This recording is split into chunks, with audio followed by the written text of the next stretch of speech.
donc après ça vient petit à petit, et avec un peu d'entraînement, vous pouvez faire des jolis éventails. Autre variante, soit vous le faites ici et vous faites un éventail qui est légèrement arrondi ici, avec pas forcément un... Et savoir relever le pouce petit à petit. Afin que vous ne soyez pas bloqué. Et c'est pourquoi? Bonjour commissaire, c'est pas très pro là ce que vous faites, on vous attend depuis 1 heure. Il y a eu un meurtre pour de la graffe. Et donc vous êtes? Grimm, inspecteur Grimm, police de Metz. J'ai été dépêché sur l'affaire. Police de Metz. Ah, très bien, on va voir ce que vous donnez. Allons-y.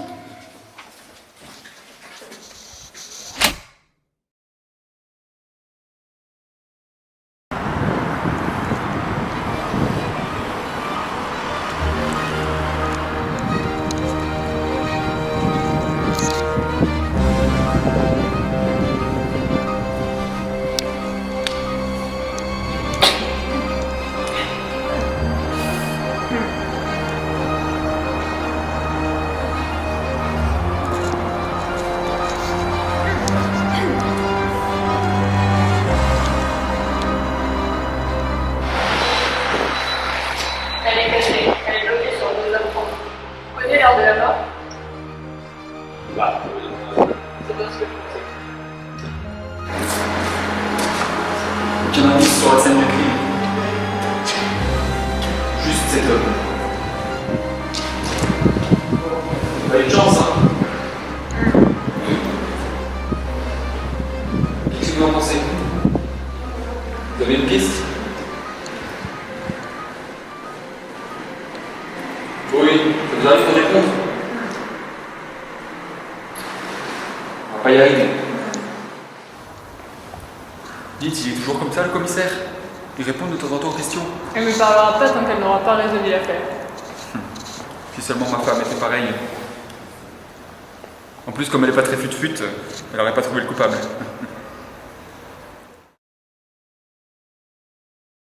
C'est vous qui devez fermer la porte. Vous l'avez laissée ouverte hier. Et comme par hasard, vous trouvez le corps ce matin. Vous avez forcément un lien avec ça. bah donc oui, je me disais, je suis arrivé à la porte de la CRAF et c'était ouvert. J'ai peut-être oublié de la fermer hier et il était là. Hein, enfin. Mais c'est vraiment tout ce que je sais. Enfin, il dit juste, elle était ouverte, il était mort. Enfin, qu'est-ce que vous voulez?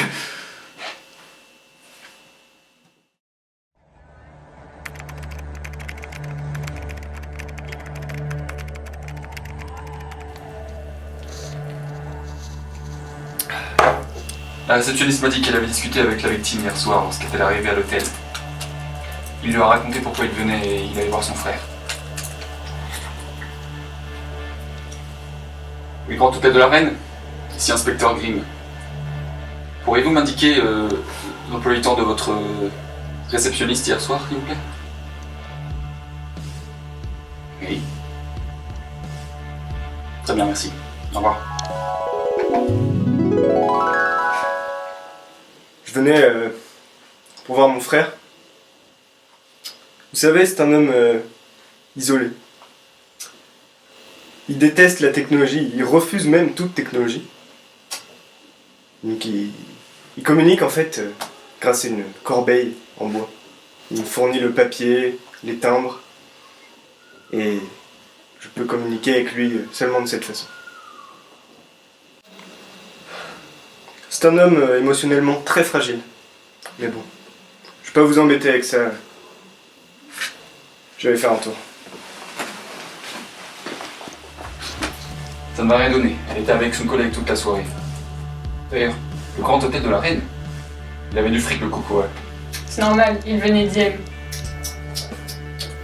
Mais s'il était riche, comment ça se fait qu'on n'ait pas retrouvé de billets sur lui? Vous allez un peu vite, très cher. N'oubliez pas que nous avons trouvé des cartes bancaires sur lui. Mais tout le monde a du liquide sur soi. C'est peut-être juste un vol qui a mal tourné. Mais vous allez dire quelque chose à la fin? Vous vous croyez plus maligne que les autres? Mais cet homme a seulement été tué pour son argent. Il devait juste envoyer un courrier à son frère. Un courrier? Oui, c'est ça. Il a envoyé un courrier. Rassemblez tout le monde. Et attendez, j'ai besoin d'une info encore. Il faudrait que vous accédiez au dossier sur les études de la victime. Vous rassemblez tout le monde au commissariat à 16h. Très bien.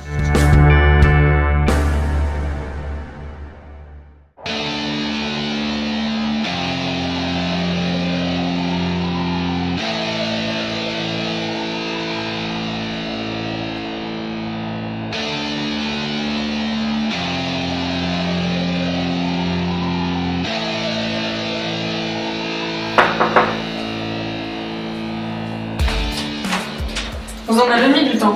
Entrez. Oui.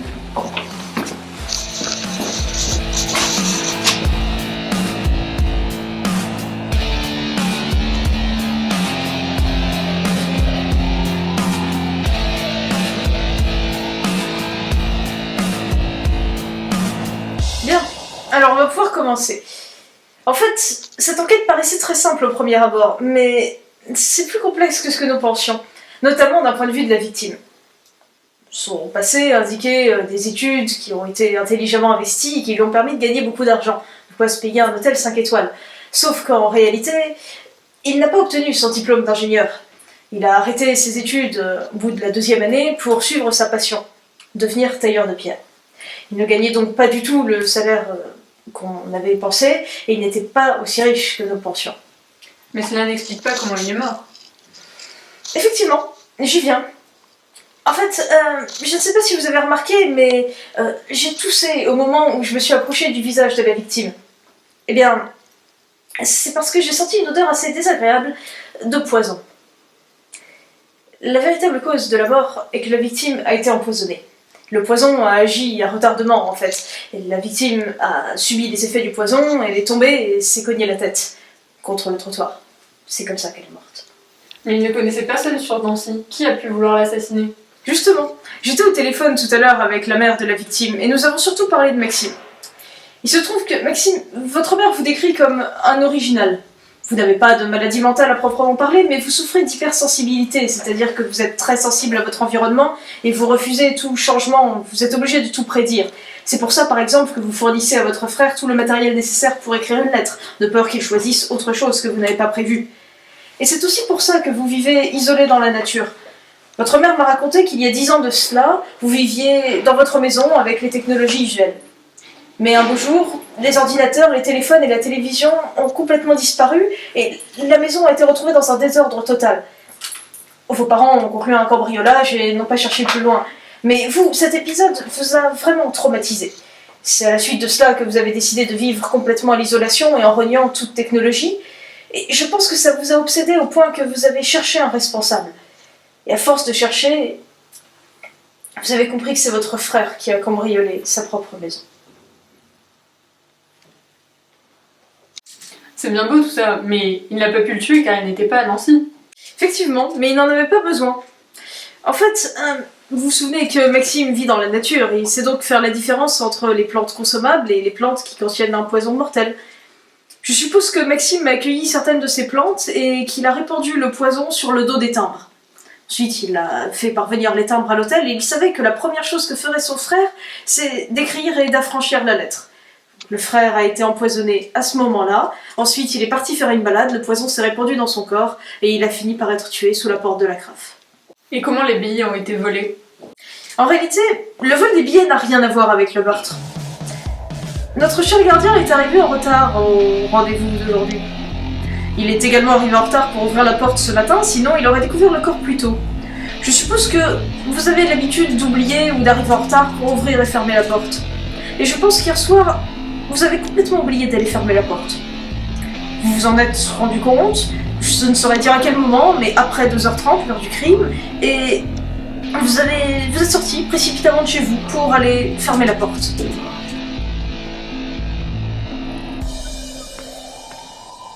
N'est-ce pas? Et c'est à ce moment-là que vous avez découvert le corps.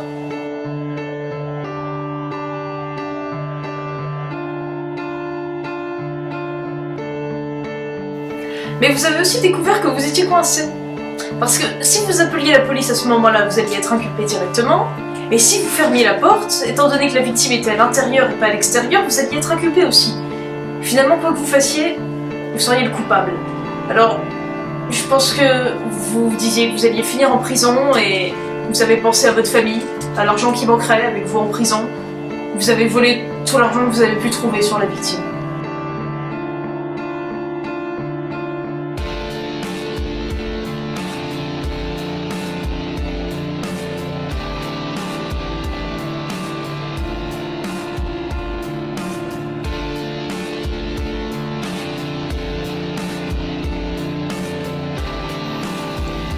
N'est-ce pas ?